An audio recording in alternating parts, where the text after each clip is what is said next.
Faadi TV jimbaniriza akadde kano mwasibye mutya muli mutya mbatumideka abali mu ggwanga lya Canan ne Saudi Arabia n'embebazi nebagamba nti mwakola kyamaanyi kitalo waliwo wa UPDF afidde mu kabenje agenda kuba bikutuusaako Pastor Bugingo atabuse kwabo abali kakiiko abasusse okubanga munnange baba esente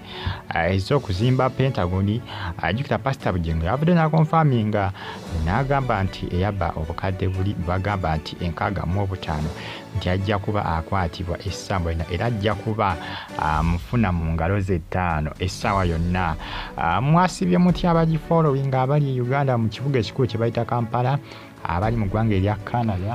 Canada mu Toronto, mu kibuga Riyadh kya Saudi Arabia, abali e Qatar mu Doha bagamba nti mwakola kyamaanyi, abali e Iraq mu Baghdad namwe embeebaza ne bagamba nti mwakola kyamutawaana nnyo okubanga mu following Faadi TV ugimba n'amawulire wano buli lunaku each and every single day mba n'amawulire agaba gatambula kyolina okukola kikimu kyokka just kusubscribing onyige kale bona subscribing anonyiga kale ojja kuba receiving a notification whenever I upload a new video on my YouTube channel. Mbagala nnyo mwena era mbeebaza si birungi ku side y'amagye ga UPDF omusajja waabwe yafiiridde mu kabenji kabaddedde kabusa baava kabadde kamaanyi afiiriddewo mbulaga yatomeraganye n'emmotoka ekika kya wish mbina mu maaso awo ngenda kuba nkulaga ebifaananyi eby'emmotoka gwe emmotoka omuntu oyinza okugula emmotoka naye baaba nga yagambye kusaanawo busekendi eba esaanyeewo ddala emmotoka esaanyeewo kuba ekifaananyi kya wishi nkifunye ekimmotoka ya wishi ekika kya wishi gyetomereganye nayo gwe maama nyabo kambalage ekifaananyi ky'emmotoka ya wishi gyetomereganye nayo mukirabeko namu. Faadi TV subscribing anyiga kade munange I made a mistake nkoze ensobi si wishi kubanga bwetegeeza bungi emmotoka eno tenabikira kuba wishi eringanga alia engeri gyeyakulamu mu maaso awo eringanga zino zigundi new model Lexus ndowooza ogirenge nawe yasaanyeewo mbagambye emmotoka okusaanawo teyeetaga lunaku lulamba just seconds nga 5 zimala emmotoka okusaanawo zijima lenge nagwe yasaanyeewo yonna wakati neweetegeeze omanyi bagamba mbatera okuzigoomolwa simanga ne ziddawo. Anyway munange byebyo kambiveeko ow'amagye yafudde aba UPDF bali Maziiga ku side eyo mu nkambi ya UPDF Kitalo Naye Bambi ku side eyo mbatumideko mwena bankuba kiyo bambi abafollowinga Faadi TV UG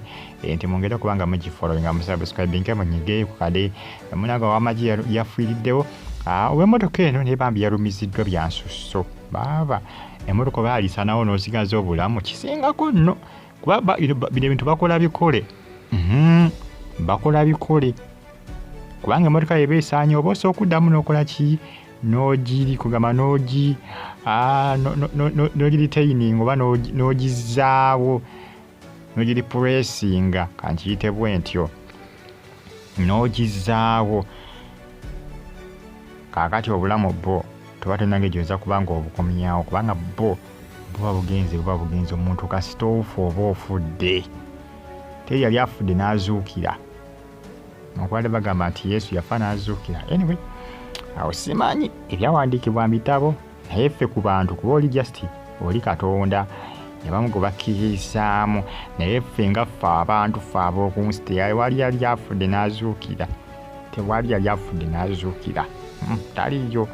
ebiseera singa obulamu bw'ofa oba ofudde era obulamu munnange ffenna tubulinako just busekendi. Kitalo Naye Bambi eky'omusajja ono owa UPDF bagita Faadi TV nzolengera abatuuze bakuŋŋaanya olukuŋŋaana nga akabenje akabaddeyo nkugambye yakubye emmotoka eri n'agiyitako nakiira mpaka mu kiwonvu ate emmotoka zaabwe zidduka tuvola ebisesinga bweba egudde kabenje kiba kizibu okuwona jiko oluusi wabawo baba batudde waggulu wawakoba obutebe kimu n'emmotoka za poliisi bane bazivuga sipiidi bw'oba osalawo banze n'okukuba ebyuma emmotoka bazivuga sipiidi bantabula ab'amagye n'abapoliisi patro bwe kuyitako nga bagamba egiwalabula nzoga kiki kati iwe ebyo wabi kiba kizibu okuwona muneebyo ebyo Fadi News KBTV jimuzi following zonna YouTube channel zange ezo ngavudde nga zikosaliza wa musumba Alozia Bugingo omusumba wa Pentagoni bambaga nti agenda kuzimba hexagoni. Pastor Bugingo agamba atagenda zimba hexagoni, agenda kuzimba pentagoni. Mukulu Bugingo avudde nawo ningabo abakwata mu nsimbi ez'okuzimba pentagoni abalabudde oluvannyuma lw'okuba nti no bakyanoonya oyo gwalumiza okuba nti no yabba millions 65. Ebigambo byayiti kwaki byayita ku mitimbagano eja social media ebyali biraga musajja mukulu yakola ki yatwala ensimbi ezo kabagamba nti yaddukireyo mu kyalo nibagamba nti poliisi enoonyeza netemulabako poliisi enoonyeza netemulabako akati Pastor Bugingo jukira omwaka guno yagamba bannange njagala kuzimba ki njagala kuzimba pentagoni era anakola ensobi yenna kajja kuba kajja mujjuutuka anakola ensobi yonna anakola ensobi yonna nakwata mu nsimbi eza pentagoni owedde Pastor Bugingo yabalabula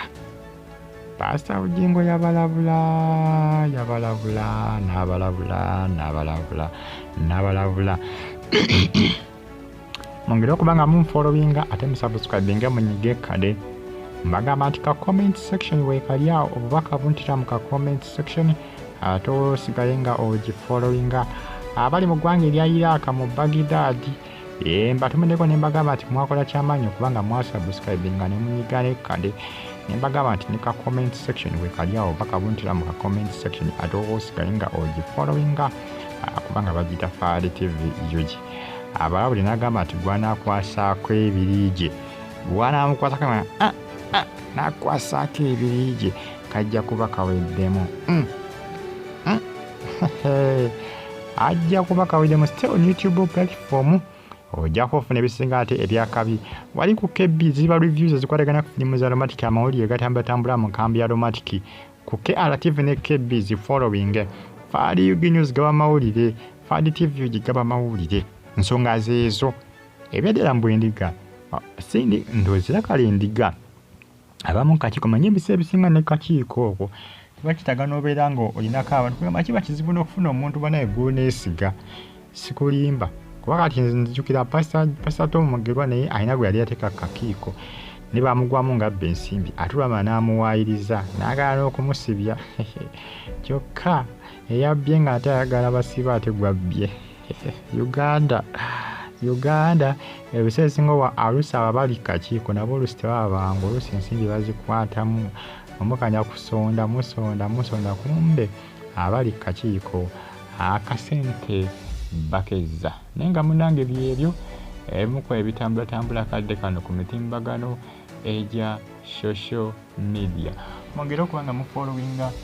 Fadi TV temujja kubanga mujisa kubanga ano updates mbanazo each and every single day amawulire mbanago just kyolina okukola making sure nga osubscribinga onyige ku kade nenkugamba ati ne comment section eri awo wansi awo ababaka buntira mu comment section ate osigale nga ogifollowinga bamuyita mukulu Alozia Bugingo kuba Pastor Alozia Bugingo mbere bulungi mbagala nnyo mwenna mweraba mbagala nnyo Fadi